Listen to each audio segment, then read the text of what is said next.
My name is Savannah, and this is the night my whole life snapped like a flute glass in a hand that squeezed too hard. I didn't plan to go to the family party. I'd promised myself that after years of dodging jabs about being a single mother, I'd stop walking into rooms where people measured love in bloodlines and bank accounts. But my daughter Mia wanted to see the cousins she'd only known through birthdays and a handful of Christmas photos. She was 10 and bright as a new coin, with hair that fell in soft honey waves down her back. She had ironed her own dress and carefully chosen a glittery necklace she said made her feel like sunlight. I packed extra bobby pins into my purse and told myself I could survive 3 hours. The party was at my mother's house, the white one with the blue shutters, where nothing painful was supposed to show on the surface. Banners flapped in the yard. 3 folding tables were already bowed with casseroles, and I could hear my sister's laugh before I saw her. Harper's laugh, sharp and glassy, the kind you hear right before something falls and shatters. "Savannah," Harper sang as we came up the walk. She had paired a silver top with black jeans and a smile that never reached her eyes. "You made it. And this must be Miss Mia." Mia stood taller and said hello. My mother, Evelyn, appeared with her hair sprayed into hurricane readiness and lips as pink as candy. "You look thin," she told me, then air-kissed my cheek. "And you," she said to Mia, tapping the necklace, "you look like a princess." For an hour, I did the social math. How long to stand at each nod of relatives, when to nod, when to smile. I balanced paper plates and deflected comments that sounded like jokes and landed like bruises. I watched Mia slip into a laughing circle of kids and felt my shoulders loosen. Maybe it would be fine. Then the sun shifted, the music grew louder, and I lost sight of my daughter for exactly 5 minutes. I found her by the garage, lit by a string of lights that made children look like actors on a stage. She was sitting on a stool. Harper was behind her with a buzzing set of clippers. For a second, my brain refused the information.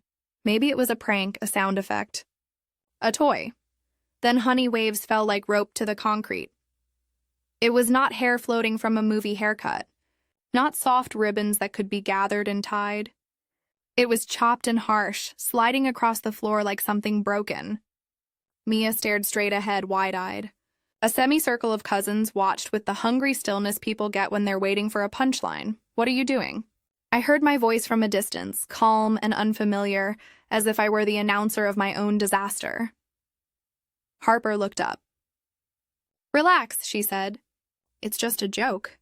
She said she wanted to feel cool.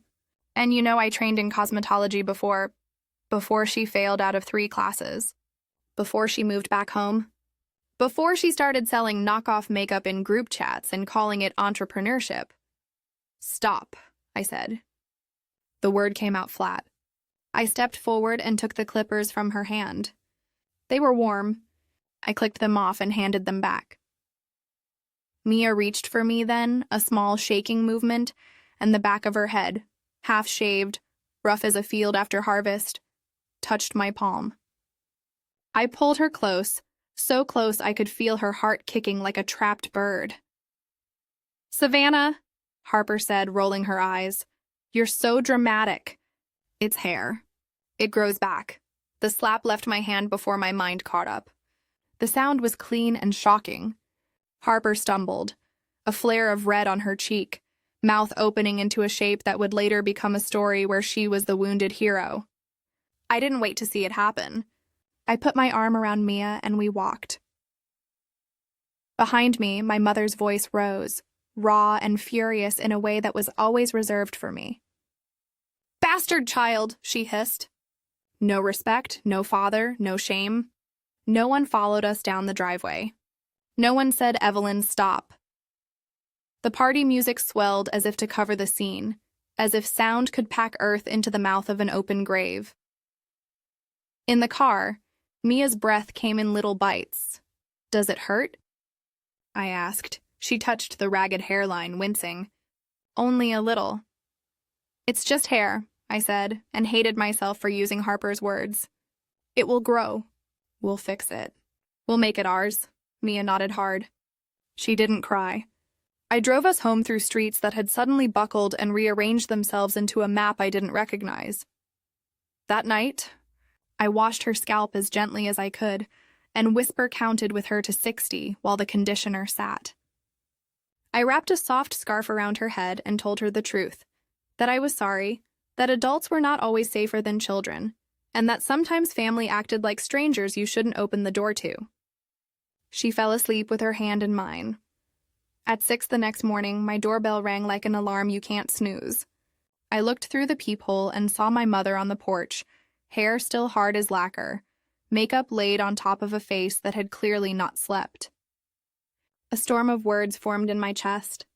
I opened the door anyway. Please, she said without hello. Give your sister a way to live. I blinked and the night replayed in my head like a badly synced film. No, I said. We're not doing this. You don't get to commit a casual cruelty and then show up with a request like, not in that sense, she said, choking on the quick laugh of people who pretend they've been misunderstood. She stepped inside without waiting, as she always did, and stood in my small entryway as if the walls were something my choices had deserved. Harper is sick. The word shivered through the air. Sick. My brain reached for simple sickness. Flu, strep, migraine. But my mother's eyes were the shade of winter sky that only comes after the snow has already started to fall. What kind of sick? I asked. Liver, she said. They found it last month. It's failing. They've tested me and your father. She stopped herself, recalibrated. They've tested everyone. No one fits. But you... She stared at my face as if she could will me into being the solution. You're a match. The first thought was an old, stubborn thing, that I couldn't be a match for people who had never matched me back. She was still speaking. They said a living donation, a segment. The liver grows back. You'll be fine, and Harper... Her voice slipped, then steadied like a tightrope walker. She'll have a chance. And you're here because? I asked, though I knew. Because she has a child, my mother said. Because she is sorry and scared and stupid. Because last night should not be the story of your life. I thought of Mia's head against my palm. I thought of the word bastard looping like a refrain. Of the way all the relatives had looked at us as if we had broken the party simply by existing inside our own boundaries. My mother misread my silence and reached for my hand. I stepped back. She shaved my daughter's head, I said. At her age, that is a small violence with a long shadow. And I swallowed. You chose a name for my child that you knew was cruel and you chose to speak it. My mother's face broke and reformed. I speak out of fear, she said. You know I always have. What I knew was that fear inside my mother always put on the same coat. Anger, accusation. The old bitterness that I didn't marry the man she wanted or finish the degree she needed to brag about over coffee. Still, the picture formed. Harper weak in a hospital bed, banded by lines, the beeping machines that do not understand guilt. Why me? I asked, which was a medical question and not... I told myself a child's question. Your blood type. Your markers, she said quickly, the words she had practiced rolling for the first time in my house. The coordinator said siblings are common matches, but you're closer in something. Something I can't remember. They'll test you, explain everything. You don't have to say yes right now, but time is... She opened her hands as if to show me the empty space where time should have been. Where is she? I asked. At County General, she said. Room 512. She doesn't know I'm here. Of course she doesn't. My mother closed her eyes. Savannah, I am asking not as your mother, but as a woman who broke more than she mended. Please. Words, I thought, were easy. Bodies were what costs. Mia padded into the entryway then, eyes puffy, scarf slightly crooked. Grandma? She said. My mother looked at her and turned her face away. It was a move I recognized from my own childhood, the pivot she made when she didn't know how to smile without lying. I knelt to Mia. Grandma says Aunt Harper is very sick, I told her. I might need to go to the hospital to talk to some doctors. Mia reached up and tightened the scarf. Is she going to die? She asked. I don't know, I said honestly. Mia thought for a minute, then said, You always tell me that the right thing feels a little scary, because it costs something. I felt something inside me loosen and then hold. I do say that. Will it hurt you? She asked. Maybe, I said. For a while. She nodded like a soldier and like a child. Can I come or should I go to school? School, I said, because I needed the day to be ordinary for at least one of us. I drove Mia to school in a quiet car that hummed with the weight of what we weren't saying. She stepped out, paused, and looked at me. If you can save her and you want to, I think you should, she said. But if you don't want to, that's also okay. You don't owe people who hurt you your body. The bell rang, and my daughter walked into a building where doors opened and closed for her with a predictable kindness. I sat for a minute, forehead against the steering wheel, and breathed. At County General, the transplant coordinator met me with a smile that was careful not to be too bright. Her name was Alicia. She had kind eyes and a clipboard full of consent forms. We'll start with labs, she said. We'll answer every question. Nothing happens today but information. Information felt like shore. They led me through the soft maze of the hospital. Beep, swish, clip. Like the mechanical heartbeat of a city that only knows how to keep people going. Blood draws, pressure cuffs, a thin plastic bracelet that made me feel both tethered and seen. Harper was in room 512. I went there last because the tests were the part I could control. Give blood, give breath, give time. Before I stepped inside, I thought of 1,000 openings. I'm here because I am better than what you were last night. I'm here because my daughter has a name you tried to take from her. I'm here because grief makes liars of us all, and I'm tired of lying. When I pushed the door open, she was smaller than the idea of her. Her skin had the yellow tint of bad weather. The famous hair, thick, chestnut, the thing she prized, lay limp on the pillow. An IV curled into her hand like a tiny, transparent snake. She opened her eyes. When she saw me, her face folded. Don't, I said, holding up a hand. Don't say I'm sorry yet. I don't have room for it, she nodded. Okay. I pulled a chair to the bed and sat. We looked at each other like two people who had just remembered how to speak the same language and were trying to recall the simplest word. Why Mia? I asked. Harper's eyes filled, but she blinked the tears back like someone who still wanted to win something. They dared me, she whispered. The cousins. I wanted to be fun again. She stopped and started over. I thought if I made a joke, I'd be the one people talked about and not the one they whispered about. And then I was, but not the way I meant. I stared at the ceiling. It had tiny holes in even rows, a pattern that somehow made sense when nothing else did. You could have asked for attention without taking something from a child. I know, she said, and this time the tears fell. I know. I was ugly, and not the kind that grows out. Silence expanded between us, not empty, but heavy, like air before a storm. I could feel the machines taking measure of her life and my own. Mom came, I said. I told her not to, Harper said. I told her I had to live with what I'd done. And if I lived, I had to make it right without forcing anyone's hand. But it's Mom, and she still believes everything is a committee. I laughed, an actual laugh that surprised us both. She does, Harper swallowed. If you say no, I will live with that, and I will thank you for saving me from a debt I could never pay. If you say yes, I will spend whatever middle of life I have left trying to be the kind of person you wouldn't regret saving. I looked at her and saw, not the sister who had rolled her eyes at my thrift store shoes or who had flung the word irresponsible at me when I chose Mia over a night out. I saw the girl who once held my hand the first day of middle school when I thought I would drown in the hallways. People are complicated, I reminded myself, a sentence that had always felt like permission when I used it on men and strangers, and never on my own family. Alicia returned with lab results that were not decisions but directions. You are a strong candidate, she said gently. We'll schedule a full evaluation if you want to move forward. It is major surgery. There are risks. We can talk through them all. Does she have time? I asked. We have a window, Alicia said. The window is open, but we can hear the wind. I sat with that. I thought of Mia's words like a small stone in my pocket. You don't owe people who hurt you your body. And another stone beside it. Sometimes the right thing is scary because it costs. I asked for the pamphlets. I asked for the list of risks. I asked for the likelihood of my liver growing back. For how long I would be unable to lift my own daughter's laundry basket. For whether I would be able to walk with her to school in a week or 2 or 3. Alicia answered in the plain math of medicine.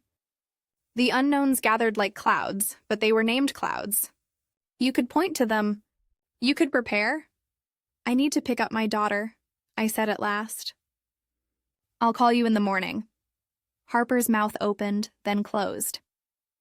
She nodded and turned her face toward the window, toward a slice of sky the color of weak tea. I stood and looked at her. If I do this, it won't be because we are family by habit, I said. It will be because I choose you. Understand? Her shoulders shook. I understand. On the way out, I stopped at the hospital gift shop because it seemed perverse and perfect. I bought a soft blue beanie for Mia. At the register, a tired woman with a name tag that said Alma said, "Someone special lost some hair?" Someone very special, I said. At school pickup, Mia walked to the car with her chin high. 2 kids pointed at the scarf and whispered. She rolled her eyes in a perfect imitation of adulthood and climbed in. I handed her the beanie. She put it on and smiled at herself in the mirror. I like it, she said. I look like a runner. At home, we made soup and watched a cooking show where everything turned out fine and beautiful in 30 minutes. I told her about the hospital in small sentences. I answered her questions the way I would want a doctor to answer mine. Will you be scared? She asked. Yes, I said. Me too, she said. But we can be scared together. That night, after Mia fell asleep, I sat at the kitchen table with a notebook and wrote 2 lists. Why yes? Why no? Why yes? Because I am healthy and I can be hurt for a reason. Because I am tired of running my life away from the people who broke it. Because mercy is a muscle and I want Mia to see me use it. Because I might save a life. Why no? Because my body is not an apology. Because history. Because risk. Because no one deserves the right to ask me, but I can choose to offer. The list did not settle anything. I turned off the light and went to bed with the knowledge that morning always asks for courage you haven't found yet. I dreamed that I was standing in our old backyard at dusk. And my hair, my adult hair, the short practical cut I'd chosen for rallies and interviews in time, was long again. I held a pair of clippers in one hand and a beanie in the other, and I couldn't tell which one would make me strong. I woke before dawn. The apartment was blue with early light. I made coffee and stood by the window and waited until the first bus exhaled at the corner. I picked up my phone and dialed. Alicia, I said when she answered. I want to proceed with the evaluation. Okay, she said, warmth in her voice. We'll take it one step at a time. I have one condition, I said. Not for you. For my family. If I donate, there will be lines they cannot cross again. I won't trade my future peace for present necessity. I hear you, she said. Start by telling them that out loud. I hung up and called my mother. She answered on the first ring with a breath she must have been holding since yesterday. I'll do the evaluation, I said. Tell Harper I said that and tell her I'll come by this afternoon. My mother made a sound that broke in the middle. Baby, don't, I said gently. This isn't a fix. This is a chance. There are rules if we get that chance. You will not speak about my child's father again. You will not use that word. You will not make my daughter the price of my presence. If you can't agree to that, you don't get to keep us. Silence then. I agree, she whispered. I agree. Tell the cousins there are consequences for people who think jokes draw blood. I won't bring Mia back to a house where children learn cruelty like a dance. I will, she said. I will. Then we try, I said. At breakfast, Mia ate toast and examined the pamphlet with a seriousness that made her look like a tiny professor. "You'll have a scar," she said. "I already have the kind you can't see," I told her. "Maybe it's good to have one that tells the truth," she nodded. "We'll name it," she decided. "We'll call it Courage. And when I get older and something bad happens, I'll touch the scar and remember you did something scary and we were okay." "We will be okay," I said, choosing it like a road.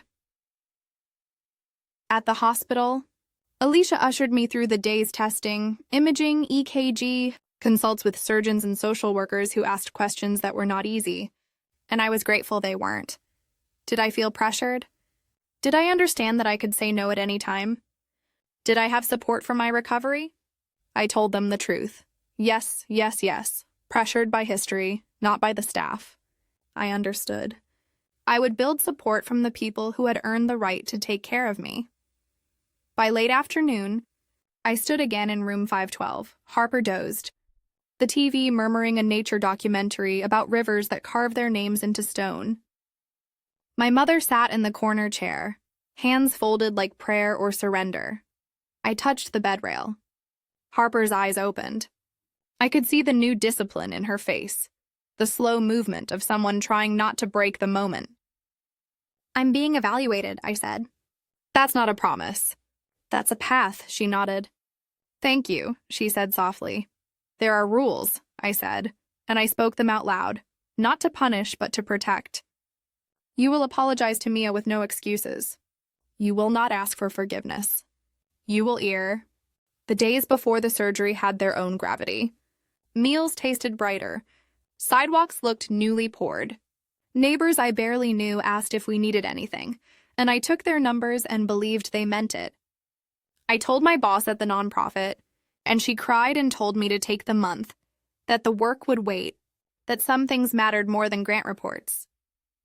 I told Mia stories every night about brave bodies, the woman who ran a marathon after chemo, the man who learned to play piano with 3 fingers, the grandmother who got a new hip and then taught a line dancing class. I told her a story about a mother who gave a piece of herself and a daughter who guarded the giving like a treasure. On the morning of the surgery, the world was very quiet, as if sound had taken a step back to make room. Harper and I were wheeled to adjoining bays. I watched the ceiling go by and counted the tiles. A nurse with a soft voice took my hand and said, "You're doing a big thing, sweetheart." "I know," I said, and for once the sentence felt like a warm blanket and not a weight. Mia and my mother stood by the curtain. Mia's eyes were steady. "I'll see you after," she said. "I'll bring the soup chart."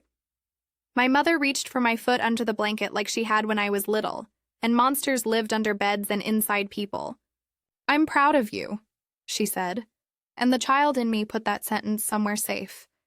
The anesthesiologist leaned in. The mask came down and the world dissolved like sugar into tea. When I woke, the pain was a bright, clean line and I was on the far side of it. Alicia's face swam into focus. "It went well," she said. "You did beautifully. Harper's graft is pink and perfect. Now we heal." I nodded and drifted. I woke again to Mia beside me, her hand wrapped around mine, her scarf folded like a little flag on the tray. "Courage looks good on you," she whispered. We stayed in the hospital for 5 days, me walking loops like a slow comet, Harper sleeping hard and then lighter, our bodies learning how to be again. My mother brought flowers and replaced them when they wilted. The cousins sent cards that said things like "We're sorry," Mia and "We're learning" in pencil that looked like they pressed hard enough to leave grooves. On the morning I was discharged, I stood by the window in my room and watched 2 sparrows argue on the sill, tiny and furious and very alive. Alicia came in with papers and a smile. "Go home," she said. "Let people take care of you." At home, Mia set the soup chart on the fridge with glitter magnets. My neighbor, Mrs. Alvarez, brought arroz con pollo. The mail contained bills and also a card from a woman at work, who I knew only by first name. She had drawn a liver with a cape and written, "Thank you for being a superhero, even when you didn't want to be." 2 weeks later, I walked slowly into Harper's room with a cane and saw her sitting up, skin warmer, eyes clearer. She looked at me like someone seeing color after a long winter. "You look strong," she said. "I am," I said, and I meant it. She reached for my hand. "I will not waste what you gave me," she said. "Not one day." "I hope you don't," I said. "For both our sakes." I left the hospital and stood in the sun for a long moment, feeling it settle on my face like a blessing I hadn't asked for but accepted. I thought of the party, how the music ignored us, how the night swung shut behind me. And I realized that sometimes the door you walk out of is the one that finally leads home. And home, as it turned out, was not a place where everyone behaves. It was a place where a girl with a new beanie stirs soup for her mother and names a scar, where a grandmother learns to start again, where a sister unlearns the cruelty she wore like jewelry, and where I, Savannah, wake each morning and count the cost and call it worth it.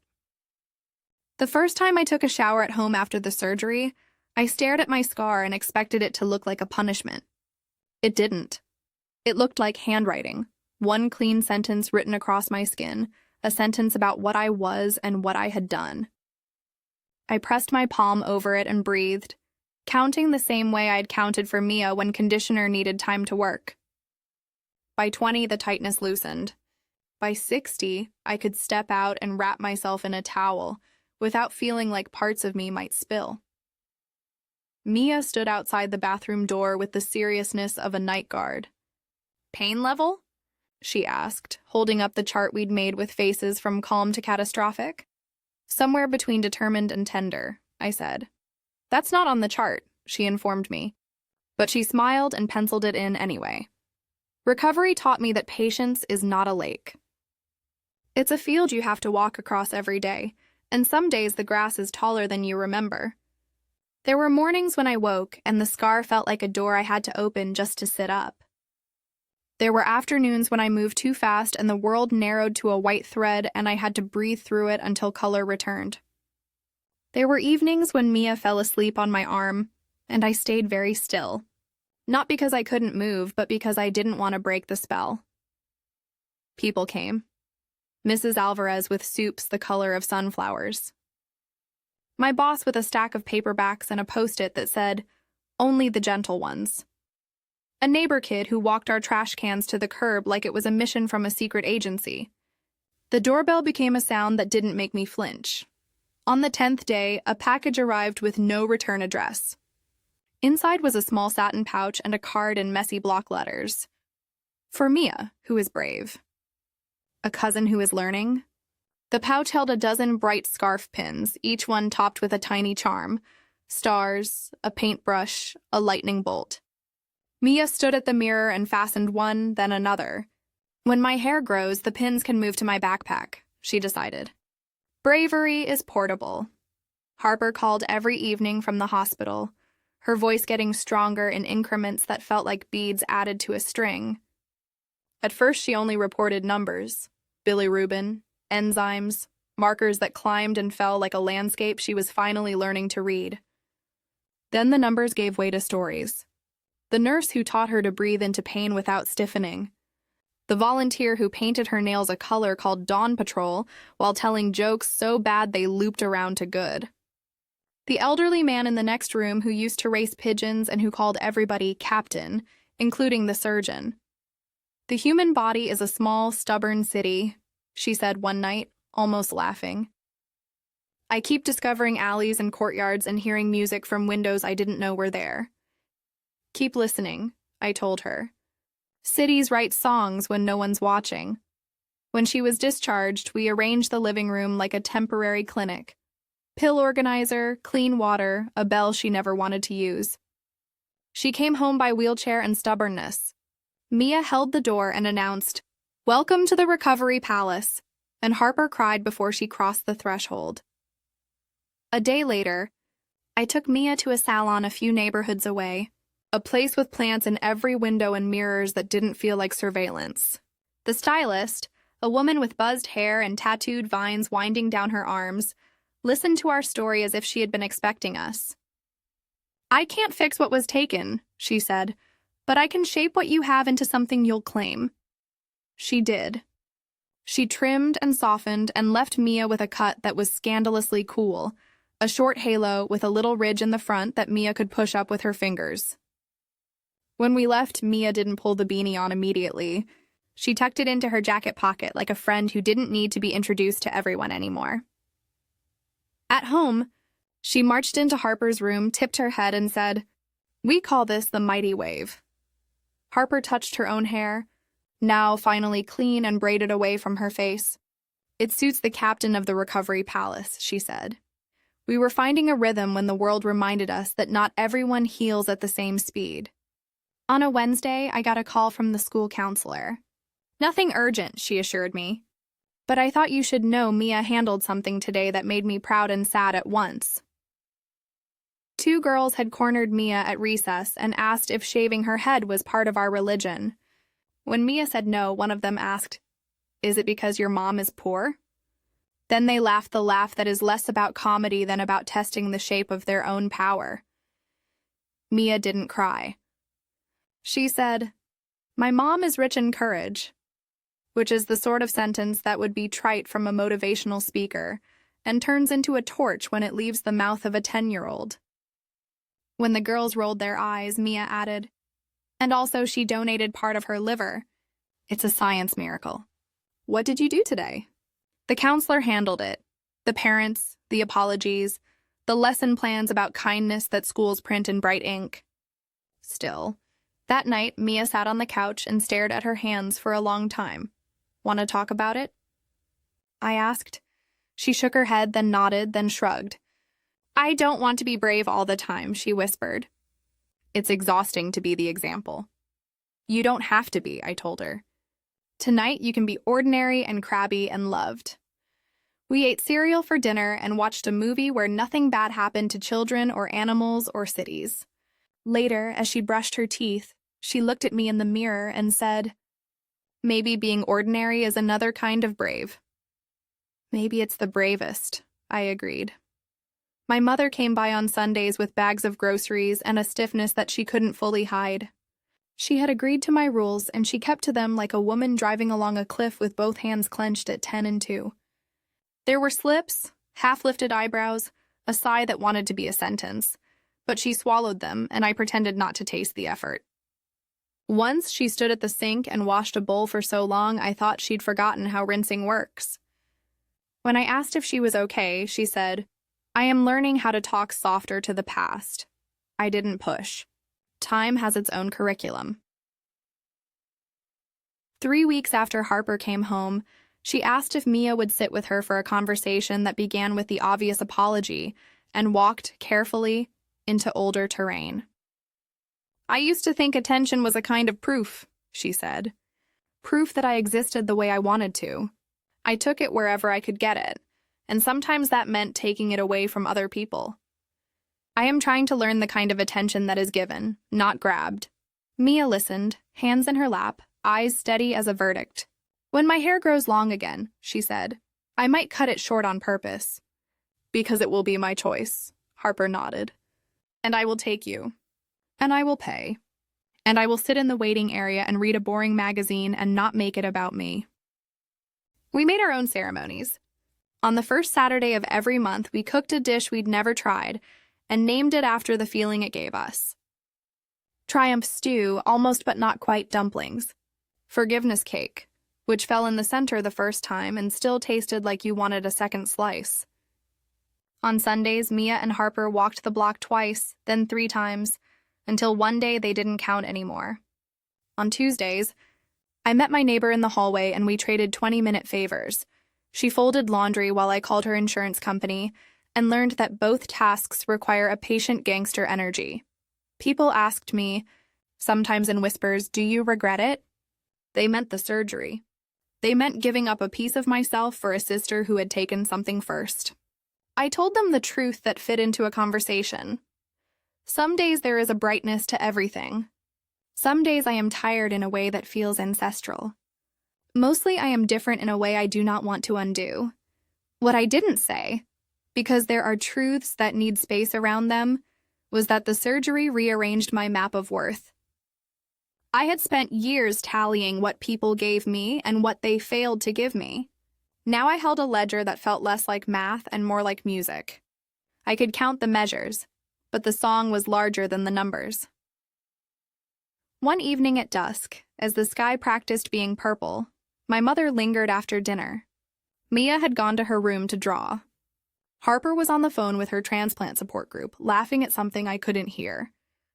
The apartment smelled like orange peel and dish soap, the ordinary holiness of a kitchen that has done its job.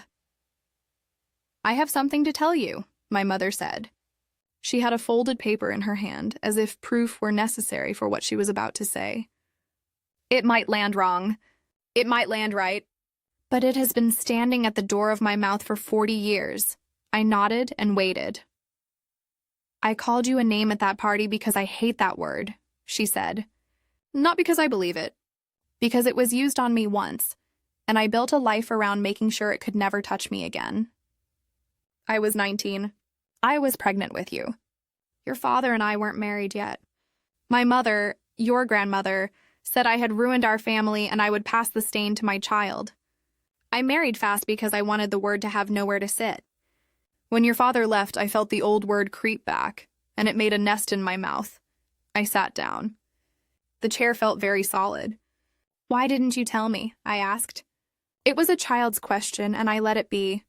"Because shame is a greedy landlord," she said. "It charges back rent with interest." I thought if I never spoke it, it would starve. Instead, it hoarded. It came out of me like a reflex, and it hurt the person I love most in the world who looks like me. I looked at her and saw the outline of the girl she had been, the one who married quickly, the one who tried to build a fence against a word by constructing a house with no windows. "I don't forgive the word," I said slowly. "But I understand the ghost," she nodded, eyes bright. "I will spend the rest of my life letting the ghost out into the light." We didn't hug. Some moments don't need choreography. We stood in the quiet kitchen and let the air shift around us like a curtain gently moving. When Mia came out to show us a drawing, 3 stick figures, one with a cape, one with a crown, and one with a lightning bolt scar, I realized she had given us the right costumes without asking. She pointed. "That's Aunt Harper," she said, the cape flaring behind the stick figure like a good rumor. "That's Grandma with the crown she wears only on Sundays." "That's you, Mom. What am I holding?" I asked. She squinted. "A key," she decided. "You're unlocking the door to the next part." The next part arrived on a Tuesday in the form of an invitation addressed to all of us. My Aunt Cora, custodian of family calendars, keeper of traditions that were sometimes oppressive and sometimes tender, was hosting a smaller gathering to practice being together differently. The phrase made me want to laugh and cry at the same time. It sounded like the slogan for a group that had finally hired a decent therapist. I asked Mia if she wanted to go. She considered. "If I don't want to stay, we leave," she said. "No explanations." "Deal," I said. We went. The house smelled like cinnamon and nerves. The cousins were quieter than usual, as if they had been fitted with invisible braces that corrected their words before they emerged. Harper walked in wearing a simple blue dress and flat shoes, and the kind of face that said she had rehearsed a dozen responses and hoped not to use any of them. My mother arrived with a pie and a look of someone about to undergo a pop quiz in a class she had finally decided to attend. Cora met us at the door. She looked at Mia first. "I'm sorry for what I didn't stop," she said. "I've been rethinking the word fun. Turns out fun without kindness is garbage." Mia nodded. "You can write that on a pillow," she said. We ate, we talked. At some point, conversation shifted, and the 2 girls who had mocked Mia at school came to stand in front of her. They were red-cheeked and brave. "We were mean because we thought it was smart," one said. "It wasn't." "I accept your apology," Mia said, because she was holding the key to the next part and knew how to use it. "But if you ever want to be my friend, you'll have to be kind on boring days, too." By sundown, the room had loosened. Laughter returned as a guest who knows where the glasses are kept and pours water for everyone without being asked. When it was time to go, Cora pressed a small box into Mia's hands. Inside was a simple silver clip with an inscription so tiny you had to tilt it to read, "Choose Bright." On the drive home, the city was a quilt of windows and stories. "How do you feel?" I asked Mia. "Like we made a crack in something," she said. "And the good light is sneaking in." We built our lives around that crack. I returned to work slowly, then all at once, falling in love again with the small miracles of ordinary help. Grant checks that became food on tables, housing vouchers that turned into keys in hands, a teenager's poem printed on cheap paper and handed to a mayor who read it out loud and cried without caring how it looked. Harper started volunteering at the hospital, guiding families through the same corridors she had walked with her eyes half shut. She carried a clipboard and a softness that wasn't performance. My mother joined a group for women who wanted to apologize to their daughters without turning the apology into a monologue. One morning, months later, I woke to Mia standing by my bed with an expression I had learned to respect. "It's time," she declared. "For what?" I asked, still half in sleep. "For the Mighty Wave's next chapter," she said. "We're cutting it again. But this time we decide the length." We went to the plant-filled salon, and the tattooed stylist smiled as if she had been waiting. "What are we building today?" she asked. "A shape that says, 'I am not made of other people's opinions,'" Mia answered. And I sat in the chair beside hers and let the sentence wash over me like a weather pattern I wanted to move into permanently. The scissors whispered. Hair fell in small, soft commas. When it was done, Mia looked like herself, only truer, which is what the best art does to a subject. She shook her head and the mighty wave rippled. Not a joke and not a wound. An announcement. We left the salon and stood on the sidewalk where the world kept being itself. Buses sighing, a teenager arguing with a vending machine, a woman laughing into her phone. Mia slipped her hand into mine. "Mom," she said, "what do you want the next part to be?" "Quieter," I said. "And deeper. And lit by little brave lights we carry in our pockets." "Okay," she said. "Then let's walk toward it." We did, slow and certain, our shadows beside us like friends who had learned how to behave. Spring folded into summer, and our lives learned how to breathe without checking the monitor first. Harper's lab steadied. The yellow in her skin faded to the ordinary pink of someone who stands at the window to see what the weather is doing. She kept showing up at the hospital, first as a volunteer, then as a paid patient navigator who knew which vending machine stole your quarters and which elevator stuck between floors. She sent me pictures of families smiling under fluorescent light, their fear softened by a hand on a clipboard that knew the route. Mia's hair grew back in brave centimeters. She kept the mighty wave, not as a shield anymore, but as a signature. She joined the science club, built a model liver out of gelatin and cardboard, and presented it with the swagger of a kid who had seen miracles under real lights. When a classmate asked if she was scared during the surgery, she said, "Of course. Courage is just fear that knows where it's going." My mother kept her promise. She learned to pause before speaking, to set the plate down and choose the quiet word. Sometimes she forgot and reached for the old reflex. Then she'd stop, close her eyes, and start again, rewinding the scene in front of us like a careful editor. She joined Mia at the salon once and held the cape while the stylist trimmed. Afterward, she said, almost shy, "You look entirely yourself." And I watched a door open behind her eyes. We returned to Aunt Cora's for another gathering, smaller, kinder, without the helium of cruelty. There were name cards at the table with a single word under each name. Mine said steady, Harper's said begin, Mia's said bright, my mother's said listen. It was corny and it worked. Halfway through dessert, I excused myself and stepped into the yard where the string lights hummed like bees. Harper joined me, hands in her pockets, shoulders easy for the first time in years. "You saved my life," she said, the blunt truth finally fitting without decoration. "I gave you a chance," I answered. "You did the saving." We stood there, two women with matched scars, the old rivalry rinsed out of us like dye from hair. Inside, I heard Mia laughing at a joke her grandmother told without hurting anyone. On the 1-year mark, we kept our own holiday. We woke early, rode the bus to the river, and walked the path that used to feel like a hospital corridor and now felt like a ribbon holding the city together. At the Overlook, we shared cinnamon rolls and wrote down a single line we wanted to carry forward. Mia wrote, "Choose bright." Harper wrote, "Earn it." I wrote, "Make the next part gentle." After we read them aloud, Mia pressed my hand to the scar she'd named Courage and whispered, "Still here."